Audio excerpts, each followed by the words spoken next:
I was fired from the company I had worked at for years for unreasonable reasons. After that, I got a job interview through a friend's referral, but during the interview, You know, we don't hire bottom-of-the-barrel high school dropouts. the interviewer was looking down on me while trying to suppress laughter. Panic-stricken and unable to stop the sweat on my palms, I clenched my fists, endured, and left the interview room. Excuse me, please come back to the interview room immediately. Stopped suddenly by the receptionist, I was confused but returned to the room and was fixated on a man.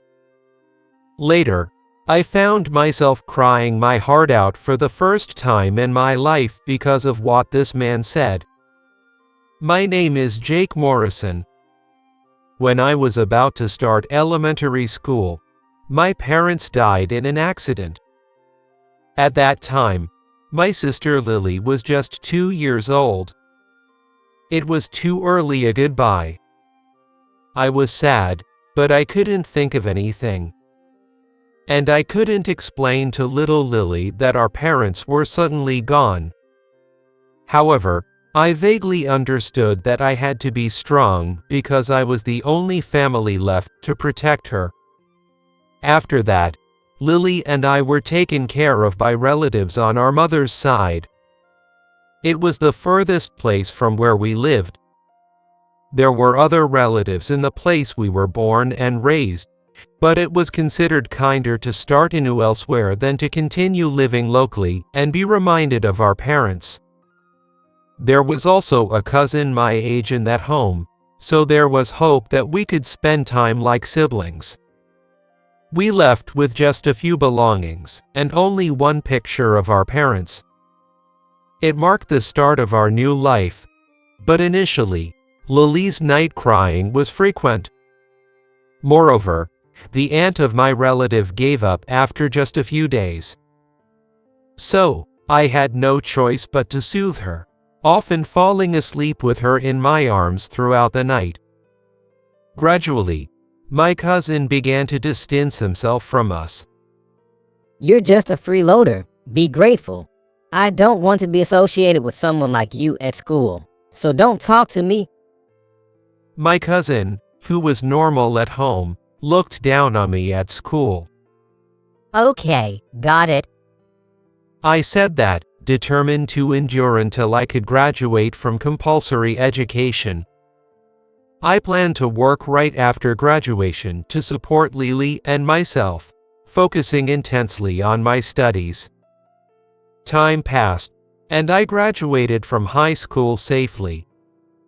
I was 18 years old then, and Lily was 14. On graduation day, I visited the house of an old man I used to stop by on my way home from school to say goodbye.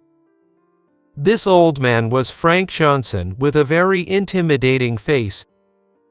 One day when I was a young boy in elementary school, I found a lost boy on my way home, who turned out to be Frank's grandson. After that, I saw him often in the park, and our conversations increased. I could talk to Frank, so I shared my background with him. Frank usually had a stern face, but he was cheerful and really funny when he talked. At first, he listened to my story with a frown, but then he patted my head and said, "After you graduate high school, come work at my company. Keep up your studies until then." I remember his hand being very warm. I had always felt cared for by him, so on graduation day, eager to show him the small paper flower into my chest badge and my diploma, I ran as fast as I could. Frank waited for me in front of his house, timing it with my walk home from school. When I presented my diploma, Frank grinned, showing his teeth, and ruffled my hair vigorously. All right, Jake, come to my company starting tomorrow. I'll lend you a company apartment, so you and Lily can live there. I thanked him and nodded repeatedly. By that time, Lily and I had hardly spoken to the family we lived with, except at meals, and slept huddled together in a small room.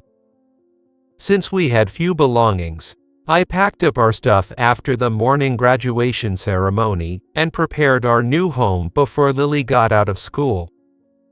I waited for her on the way home from school and then took her to thank the relatives.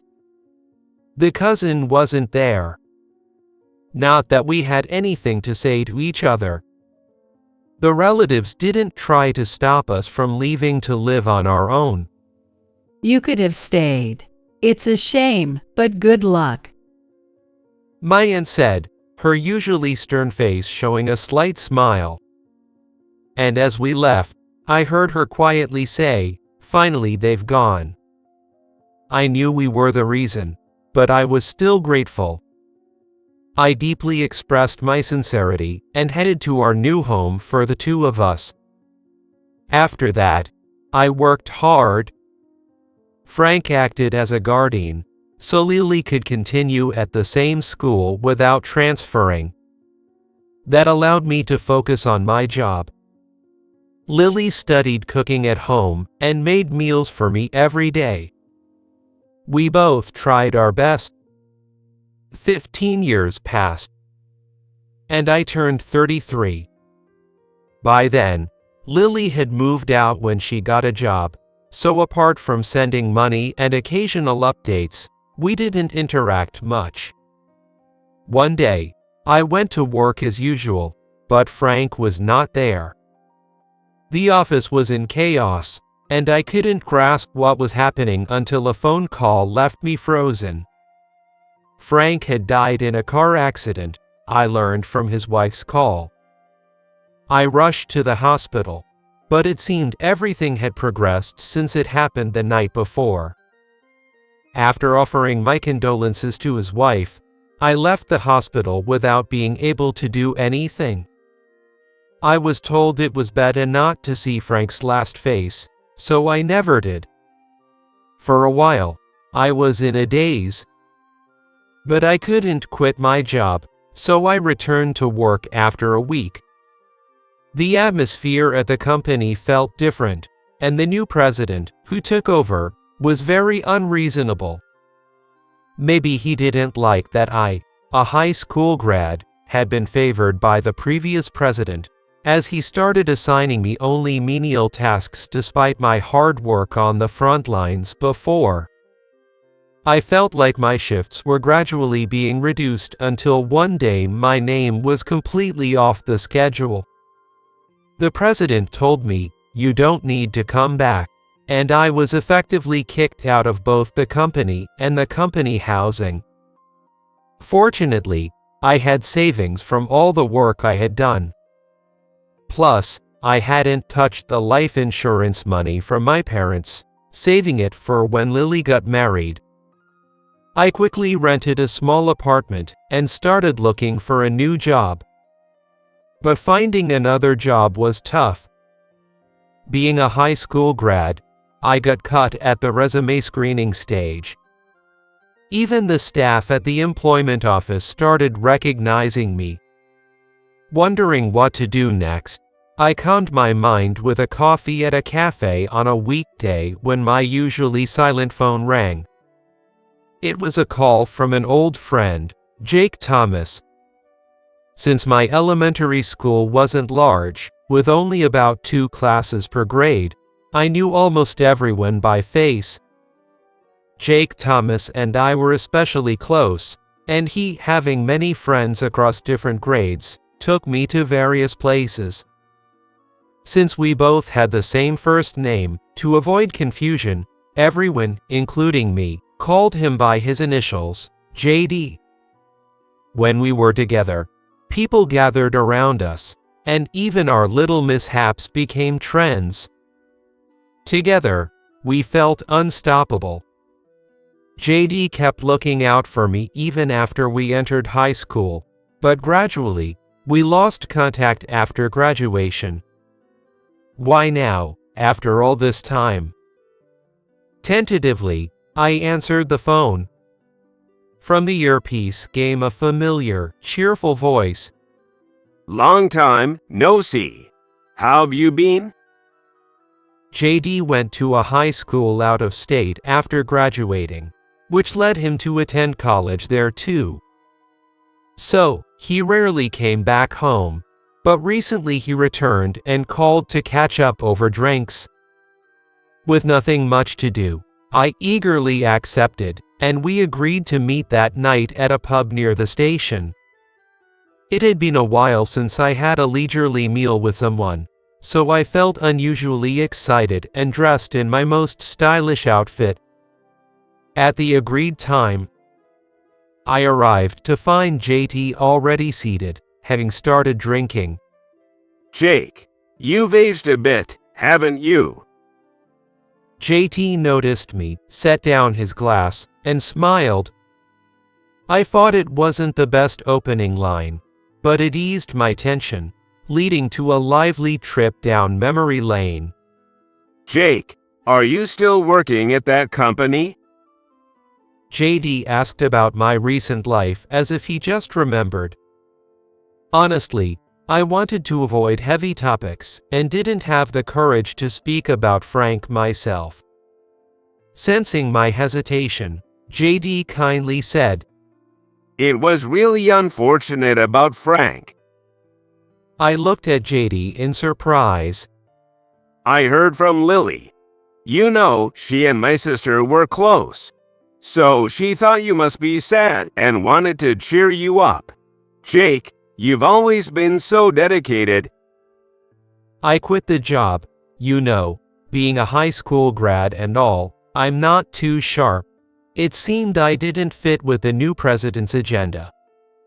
JD looked at me with a slightly apologetic, complex smile, but then became serious and said, I have a proposition for you, Jake.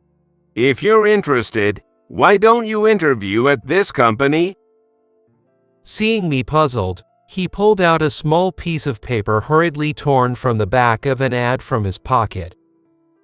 The paper had only an address and contact information. JD said he'd set up an interview for me too, since then's a group interview next Monday. I was so tired from my stalled job hunt that I decided to lean on JD's kindness. That night, I drank a bit too much. But it had been a while since I had laughed over trivial stories. After a light farewell with JD, promising to drink again, I got home past 2 a.m. I felt like I was back in my school days, all excited, and I think I slept really well that night, for the first time in ages. On the day of the interview next week, I donned my slightly worn interview suit and headed to the specified location. The building I found, following the map, was impressively large.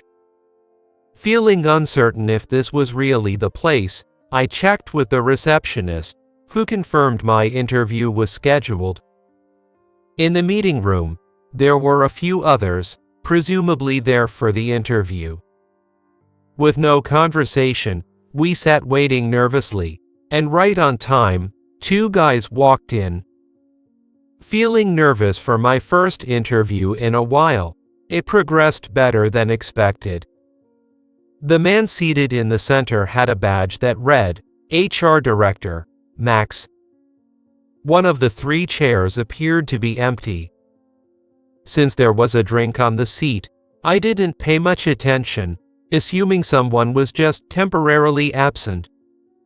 The interviewers sat down, alternating between looking at our resumes and our faces, jotting down notes and asking questions.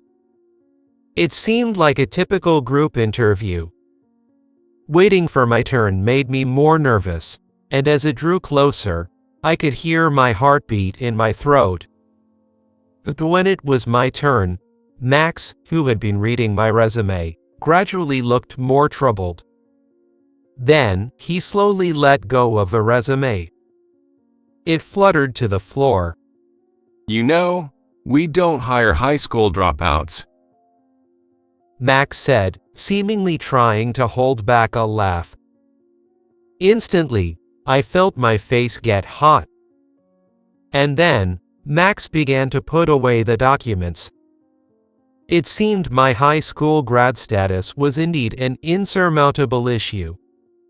I couldn't stop the sweat on my palms.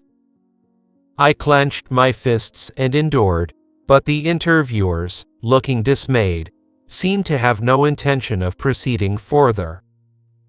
It was frustrating, but I also felt it was a waste of time to stay any longer. I had wasted my old friend's kindness. Thinking I should apologize over the phone and not bother him anymore, I stood up in the middle of the interview to express my gratitude. "Thank you for your time." As I walked to the door, I thought I heard some laughter behind me. Before the door fully closed, the interview seemed to move on to the next person. My mind was in turmoil. Overwhelmed with embarrassment and helplessness, I just wanted to get away from there, so I quickly headed towards the entrance. But as I reached the automatic doors past the reception, a receptionist hurriedly stopped me from behind. Excuse me, Mr. Jake Morrison, please come back to the interview room immediately. I was confused. Was it wrong to leave the interview midway? I speculated but returned to the interview room immediately, partly because the receptionist looked a bit pale, and I felt sorry for her. Back in the room, one man was furiously asking, Hey, where's Jake? The high school dropout. We sent him away because he's nowhere near the level of this company. It's surprising he even got to this interview. What are you saying? His salary was supposed to be $1 million. I offered it myself. What? $1 million? Is there some mistake? But he's just a dropout. Jake, me, $1 million. Shocked at the bizarre situation, I wondered if I was in the wrong room until I saw the man's build. JD. His badge read, CEO Jake Thomas. It took a moment to grasp the situation, but JD rushed over as soon as he saw me. And he explained loudly enough for everyone to hear. Everyone, please listen. JD put his hand on my shoulder, took a deep breath, and said, The Jake here is an old friend from my elementary school days. He could only finish up to high school for a reason. He was smarter than me and could have been recommended for further studies. But he chose to work to support his sister, striving and working hard to get here. And he's not someone who betrays others. He's the only man I truly trust and respect. With that, he looked at Max. Max quickly averted his eyes. High school dropout. High school dropout. When did this company start judging people by their education? I never gave such a lowbrow directive. Right, Max? I've decided to work only with people I can trust, regardless of their education. You get what I'm saying, don't you? I'm sorry. JD continued, explaining that he founded the company. I started this company filled with hope, with a man I thought was my best friend during college. But in the end, he just took the information and ran. It's shameful being betrayed by someone I trusted. Oh my gosh. I felt like I was seeing JD's sad face for the first time. It reminded me that I wanted to work with people I could trust, good friends. The reason I originally felt that way was because of Jake. The only person I really wanted to work with from the bottom of my heart was Jake. I had given up because Jake had family circumstances that made it impossible. But after hearing about Jake's situation from his sister, I thought now was the time. Hey, Jake, won't you help me grow this company? I need your strength. He trusted me immensely but mentioned that as a company rule, we had to go through the interview process. He also said he cared for me like family. Before I knew it, I found myself staring at JD, tears streaming down my face. Even after my parents and Frank were gone, I never cried. Once the tears started flowing, all the pent-up emotions came rushing out, and there was a fear that I might completely break down. When we grow up, we're going to build a huge company like a maze, right? JD's words brought back buried memories. Back in elementary school, during recess, doodling in our notebooks, JD and I played around. In the corner of JD's notebook, filled with drawings of legendary swords and mythical treasure chests, I drew an intricate maze. I remembered how JD praised my maze, and then he added monsters and treasure chests to it. In the large space near the goal on our drawing, we unanimously wrote Boss's Room and laughed together. I nodded, my face filled with shame. The interviewers were wide-eyed, watching us. My potential role as the vice president and the president's friend seemed to make them reconsider their treatment of me. We will inform you of the decision later, JD said, ending the interview abruptly and gesturing for me to follow him by pulling at my sleeve. In a daze, I was led to a room marked with a childlike aluminum plate reading Boss's Room next to the door. I recognized the handwriting. Seeing that, I just let loose and burst out laughing loudly. JD was also laughing along, caught up in the moment.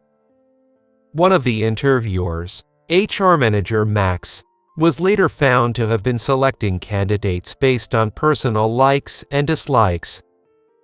It seemed like he was blowing off steam, maybe because he'd seen people with exceptional circumstances like high school dropouts get embarrassed and rejected during interviews despite making a good impression. It also came out that he was unfairly favoring certain female employees, leading to his dismissal for being interest-worthy. Later, I officially became the vice president, declaring that JD and I would elevate the company together revived our friendship from school days. Our company, extending its network from peers to acquaintances, grew rapidly. One day, when new ventures were taking off, JD said, Jake, there's something I want to discuss. He called me to the usual pub near the station. Beside JD sat Lily. What's going on? I blurted out unexpectedly, but Lily, whom I hadn't seen in a long time, had grown up beautifully. She slightly resembled the gentle expression of our mother, a faint memory I had. Though I couldn't say this to Lily, who didn't remember our parents' faces. JD, usually so composed, seemed oddly nervous, which made me feel an exquisite discomfort, but that quickly turned into certainty. I'm dating Lily with the intention of getting married. I want to marry her, so I hope you'll approve of that, JD said with earnest eyes. My vision blurred, and I couldn't clearly see their faces. So, I can entrust the most important person to the most trustworthy man I know. I immediately thought there was no reason to object. I consented right away, patted the now grown-up Lily's head, and smiled, saying how happy I was for her. Later, I gave them the inheritance left by our parents as Lily's wedding fund. Both Lily and JD were in tears. Afterward, I received a wedding invitation from them. This time, I took my wrinkled suit to the cleaners. On the wedding day, wearing that suit, Lily told me I looked cool, which made me smile. I wondered if I should have bought a more expensive suit. Lily was incredibly beautiful. The days when I walked around our small room carrying a crying Lily on my back, unable to sleep at night, felt like a distant past. At Lily's wedding, I fell in love for the first time with one of her friends. I plan to slowly nurture this new love. After the wedding, I returned home and sat in front of the family picture. I talked to my parents' faded photographs. I did it. I married off Lily. With the money you left behind, I could give her a beautiful wedding. Thank you. Since then, I seem to have become a bit more tearful. The parents in the photo seem to be smiling a bit. I've learned two things in life from this experience. One is to cherish the people I meet. It sounds simple, but it's hard to grasp. Life has many crossroads. And at each one, I've met someone who has helped guide my choices. So, I believe every encounter has meaning. As they've all been connected to pivotal moments in my life, I'm grateful to these people and want to cherish them always. The other is to trust my decisions. Sure, I might be betrayed sometimes, but I believe it's my continued faith and happiness that has brought me to this moment. I've been doing it that way, and I'll keep doing it that way in the future. If I decide to be happy, I'm already on that path. I trust myself to keep going forward.